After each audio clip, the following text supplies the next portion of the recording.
મારું નામ પટેલ કુલદીપ ભીમજીભાઈ છે. મારા જીનનું નામ શ્યામ કોટન ઇન્ડસ્ટ્રી માર્કેટિંગ યાર્ડની સામે આવેલ છે. તમારા જીનમાં આગ લાગેલી છે, કેટલું નુકસાન, કેટલી આવક? નુકસાનમાં તો અંદાજે 6.5 થી 7 કરોડનો માલ સળગી ગયેલ છે અને આગ અમને ખ્યાલ નથી કઈ રીતના લાગી. અમે આ પ્રયત્ન કરીએ છીએ, બધી બાજુ ફાયર સ્ટેશન વાળાને ફોન કરેલ છે કે અમારા જીનમાં આગ લાગેલ છે, તમે ફટાફટ ફાયર સ્ટેશનમાંથી ફાયર બંબા મોકલો. અને અમે આગ ઓલવવાનો પ્રયત્ન કરીએ છીએ અને ગામમાંથી આજુબાજુમાંથી નહીં તે અમારા બધા પાણી ફાયર એક્સટિંગ્વિશરના બાટલા બહારથી લેવા? હા, ફાયર એક્સટિંગ્વિશરના બાટલા બહારથી લાવેલા, પડખેના જીનમાંથી લાવેલા છે, તો હજી કાબુમાં નથી.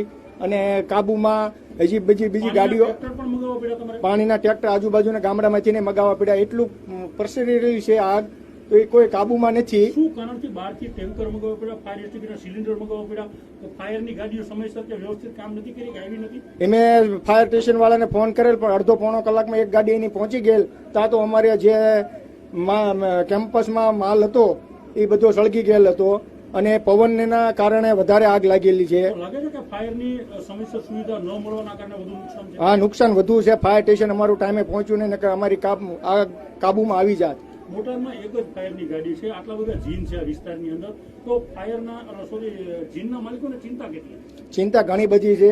હવે કોઈ અમારું કોઈ સાંભળતું નથી.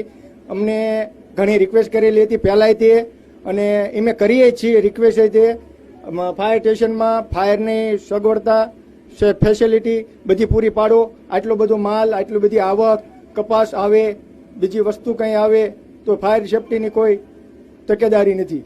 માલનું નુકસાન છે તો કદાચ ભરપાઈ થઈ શકશે, પણ જો આવી કોઈ ઘટનામાં કોઈ વ્યક્તિના જીવ જાય, ફાયર સમયસર ન આવે તો કેટલી ગંભીર બાબત? ઘણી નુકસાની થાય છે ભાઈ.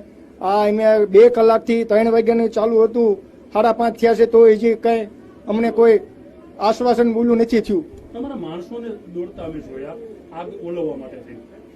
એ તો આગ ઓલવવામાં શું છે ભાઈ, બીજા બધા આજુબાજુના જીન્સનો અમને ખૂબ સપોર્ટ છે. બધા માર્કેટમાં હરતા ફરતા માણસો બધા ઉભા રહેલા છે. 12 ગામ